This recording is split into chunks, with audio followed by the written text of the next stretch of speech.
வணக்கம் நேயர்களே, welcome to my channel voice of Surender.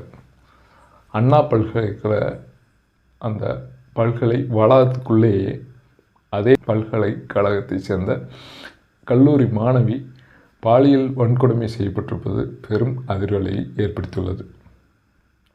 இதில் குறிப்பாக அந்த சம்பவம் நடந்த இடத்தில் இருக்கக்கூடிய சிசிடிவி கேமராக்கள் வேலை செய்யவில்லை என்று சொல்வது அங்கே இருக்கக்கூடிய நிர்வாக சீர்கேட்டை அம்பலப்படுத்தும் விதமாக உள்ளது.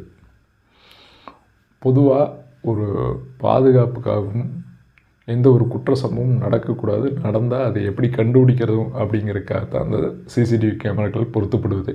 அப்படி இருக்க பட்சத்தில் இவ்வளோ பெரிய பல்கலைக்கழக வளாகத்தில் சிசிடிவி கேமரா வேலை செய்யலை அப்படின்னு சொல்கிறது அந்த நிர்வாகம் எப்படி வேலை செஞ்சிட்ருக்கு அப்படிங்கிறதுக்கு ஒரு சான்றாக இருக்குது.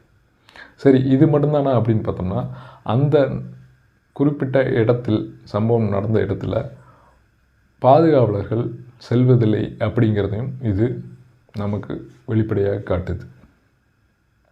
சரி, இது இப்போ இருக்க என்ன நடந்தது அப்படிங்கிறத ஃபஸ்ட்டு பார்ப்போம்.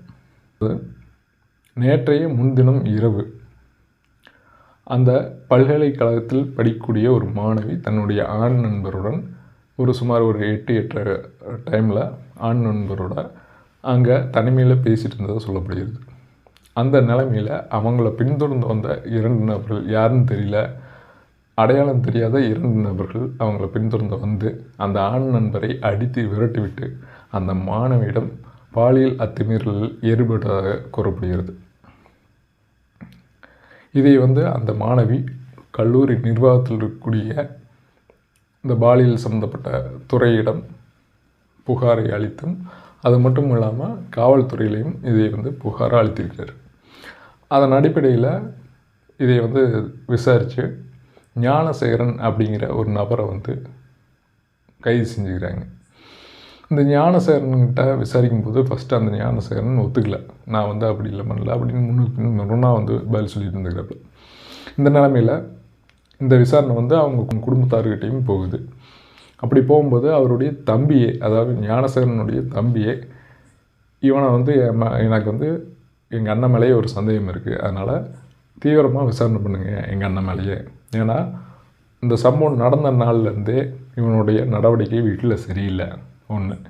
அது இல்லாமல் இவன் இதுக்கு முன்னாடியே இந்த மாதிரி சில பிரச்சனைகளில் சந்திச்சுக்கிறான், இந்த மாதிரி பிரச்சனையை பண்ணிக்கிறான், அதனால் அவனை விசாரிங்க அப்படின்னு சொல்லி அவனுடைய ஞானசேகரனுடைய தம்பியே போலீஸாருக்கு தகவல் சொன்னதாக ஒரு தகவல் இருக்குது.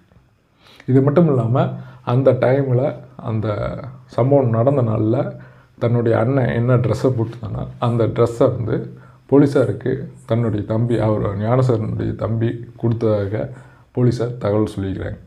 இதன் அடிப்படையில் போலீஸார் அந்த கல்லூரி மாணவிடம் நேரில் விசாரிக்க முடியாத அந்த மாணவி சிகிச்சை பெற்றுட்ருக்காங்க அப்படிங்கிற காரணத்தினால வீடியோ கால் மூலமாக அந்த ட்ரெஸ்ஸை காமிச்சு இந்த ட்ரெஸ் தானா அப்படிங்கிறத உறுதிப்படுத்திக்கிறாங்க.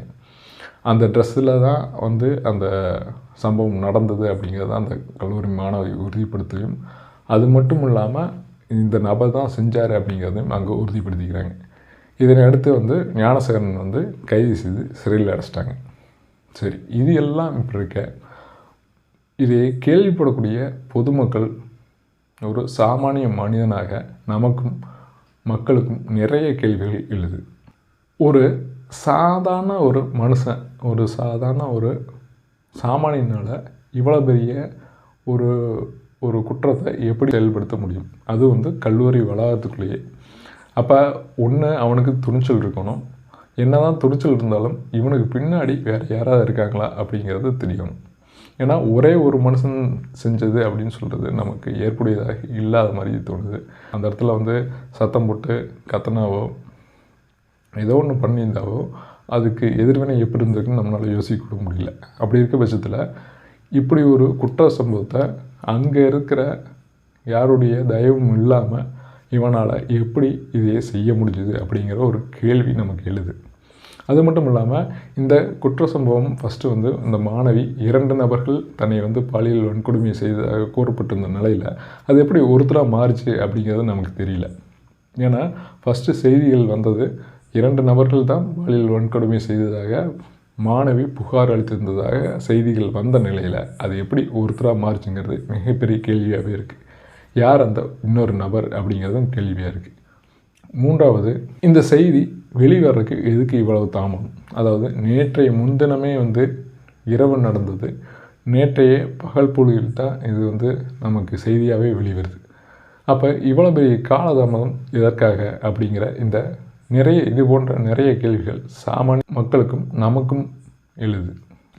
இதெல்லாம் ஒரு புறம் இருக்க, இந்த பல்கலைக்கழக நிர்வாகம் எப்படி செயலற்று கிடக்குது அப்படிங்கிறத இந்த சம்பவம் வெளிச்சம் போட்டு காட்டியுள்ளது.